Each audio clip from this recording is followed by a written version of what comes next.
Hi everyone, my name's Justin Owen and I'm going to be taking you through a dive on Henry's Ridge at Dorothea. I don't normally narrate any of my diving videos, I normally put music to them, but I thought this one was a pretty special one that might need a bit of explanation as we go through it. I have to admit to being a little bit obsessed with this particular dive, even though I've only done the whole ridge a few times now. Quite often we've dived it from the 40 metre shelf and also from the other end of the ridge at the Pinnacles side, but only been able to go so far to not having the right gas, and in the early days not having the right training really to do this dive. As most of you will probably know, the ridge came about because Dorothea was actually a number of quarries in the early days.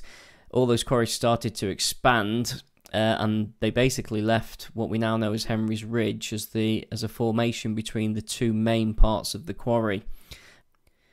I'm not generally one for disclaimers, but it's probably worth noting at this point before we drop over the edge that this is a reasonably deep dive.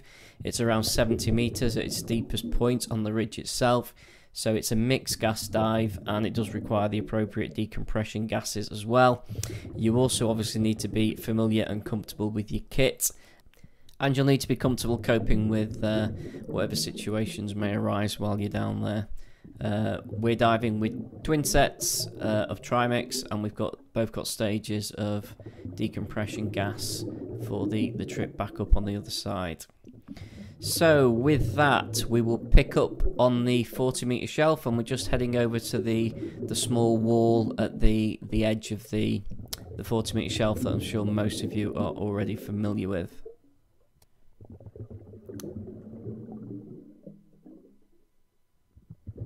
So we're just looking back at the wall there with a little bit of chain that hangs off it, and we're just now going to drop down onto Henry's Ridge itself.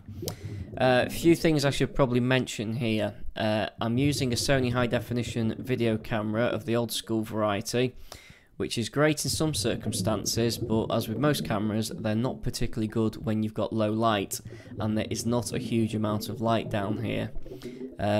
It's using twin 10-watt HID lamps which provide a little bit of background light, which is what you're seeing now. Unfortunately, that does leave the picture a little noisy. The torch you can see flailing around is just my HID, which is hanging off my harness underneath me. It was difficult to see what the picture was like while we were down there, so I was hoping the HIDs would pick up everything that we needed to. So we're just dropping down now. So I guess at this point we're probably about 45-50 metres, just picking up the start of the ridge and heading out.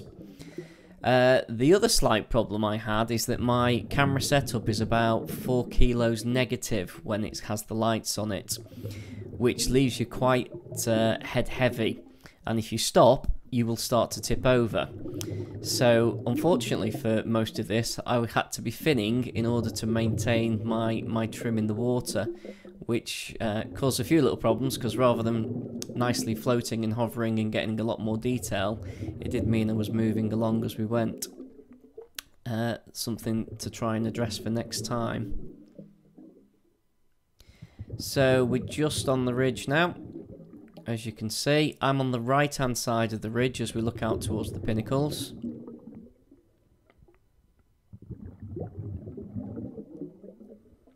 I've also removed the sound, unfortunately, from the video because I think the microphone was either not working due to the depth, or it is not working at all anymore, so all I was getting was static, so I've had to take that off, unfortunately. So the ridge at this point gets a little bit narrower. I was watching this back earlier and sort of thought that looks a bit like a crocodile's back.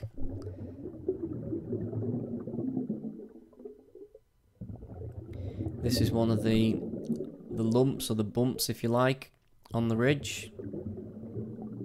I think there's some old metal work in there that may have had lines or rope attached to it in the past.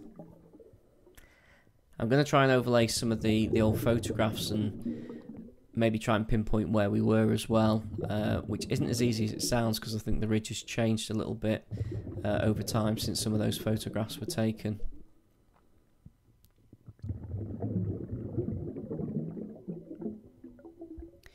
So dropping down a little deeper now.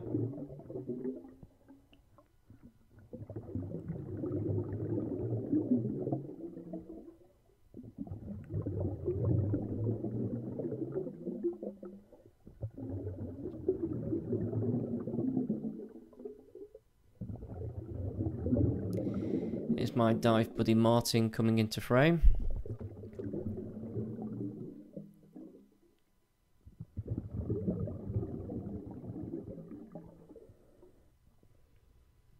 Then we've got another little raised bit on the ridge itself. I can only guess that this is where the cans are tied off above the ridge, so that line goes straight to the surface.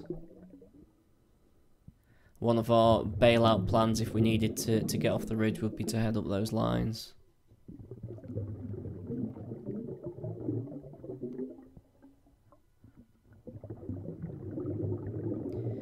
Okay, we've got Martin in the background there. A bit of an old line between two bits of the ridge. I'm not sure what that's there for. And I think this is Martin potentially trying to get his maximum depth on the dive. Please ignore the positioning of his stages. I'm trying to educate him and get him to tidy that up a little bit. A little quick back up to the line there.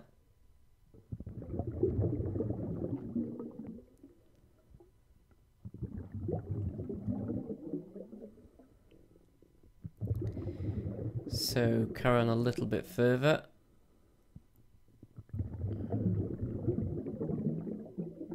Looks like we've got some bits of rusty metal on the top there.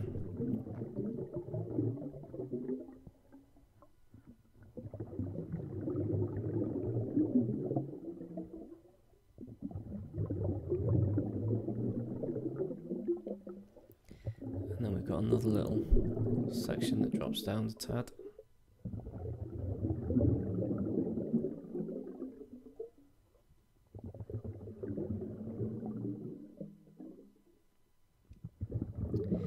Camera's having a little bit of trouble focusing with just the background lights, which is every so often I do try and get my main torch in, but not too easy with the camera setup and the torch as well.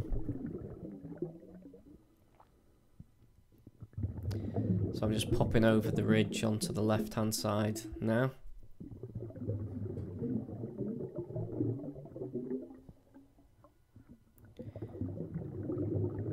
Check back to check where the buddy is.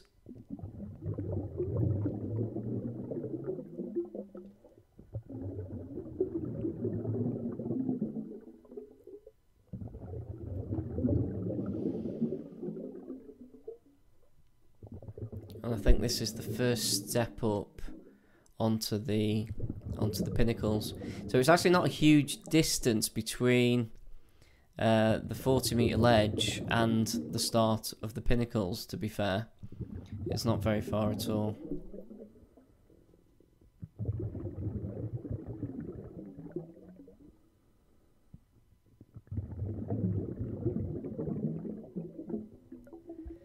So quick glance up here, and I think that's one of the bits that you can spot on some of the old photographs.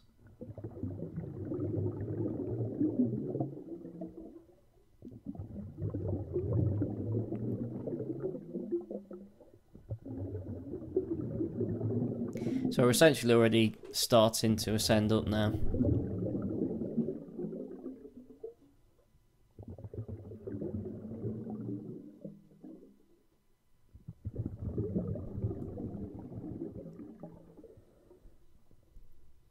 Again, just looking up there, looking back slightly.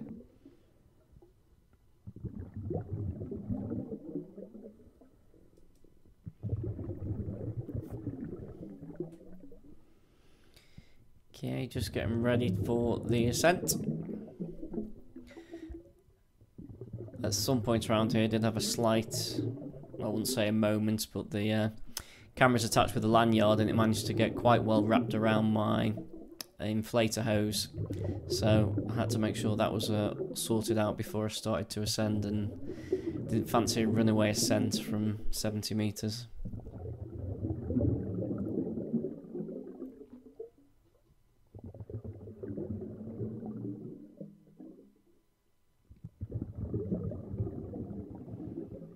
we're just looking up here at the first pinnacle. So that's looking up, we can just see both pinnacles there, and that characteristic notch that you see on a lot of the photographs and some of the drawings that people have done. At this point I really wished I didn't have the camera with me. If I hadn't have had the camera, I think I'd have just been swimming away from the ridge, getting as far away as possible and just looking up. Obviously your eyes can see a lot better than the camera can down there, and it was quite an awesome sight looking up at the pinnacles floating down there. Quick check on Buddy to make sure he's happy. Quick gas check.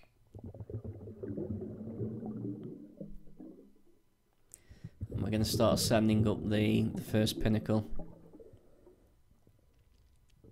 The plan is to get to the connection rope that leads across back to the main wall of the quarry. So that was the plan.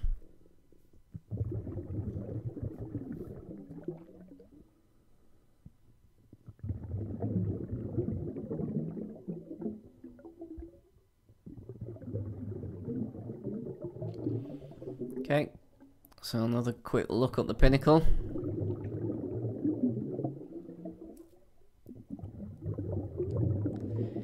Quick buddy check.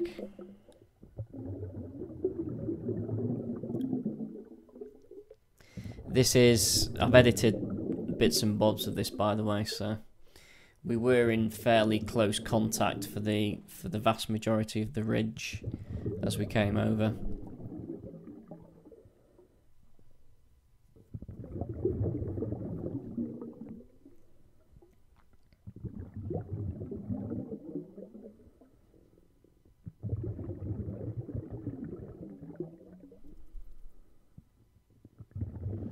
I couldn't help just looking up on the way.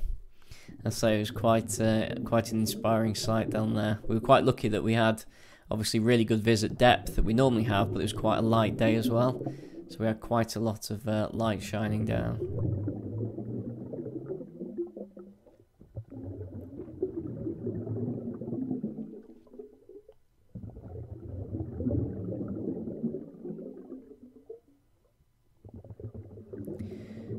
So onwards up the pinnacles we go.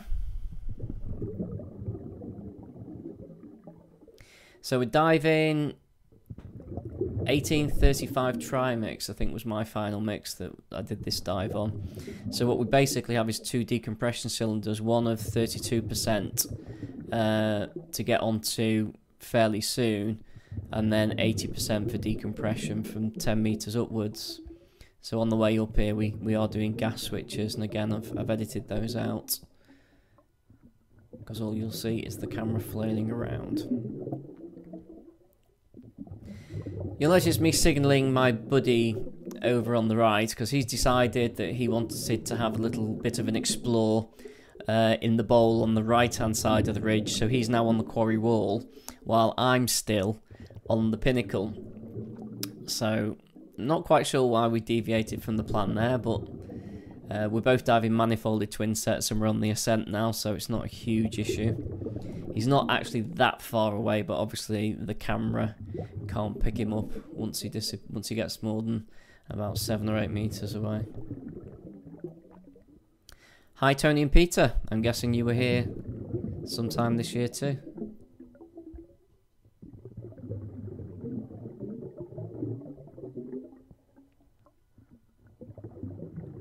Okay, another quick look up. So we're we're near now the connection line between the pinnacles and the wall of the quarry on the other side.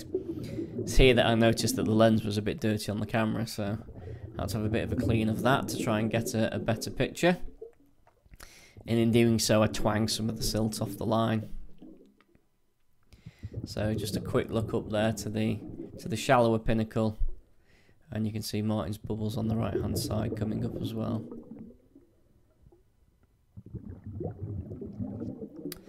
And there he is. He's still a bit below me, unfortunately, and he's on the wall, so we're actually going the long way round now rather than jumping across on the fixed line. We're keeping the wall on the left hand side and we're going to follow it round. Gets you to the same place but takes a little bit longer. But as we've got about 22-23 minutes decompression to complete at this point, it's not actually a huge issue having that swim back. A quick glance back. There's the shallower pinnacle.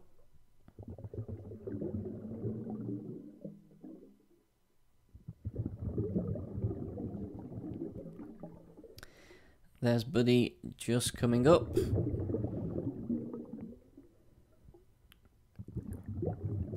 I keep trying to get him to clip his stages higher off, but he won't have it. And a quick glance up again.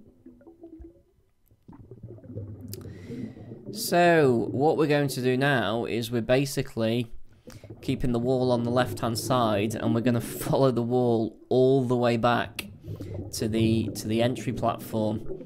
So as I said, we've got about 22-23 minutes decompression at this point. The swim back will keep us warm, and it'll get us back to the right entry point. Okay, and we will leave it there because all we have now is a long swim back to the platform at 6 meters. Hope you enjoyed that dive across Henry's Ridge. I'll probably re-edit this in the future and try and get in some of the older pictures as well to try and track the route over. So as I get a chance, I will update this and re-edit it. Thank you for watching.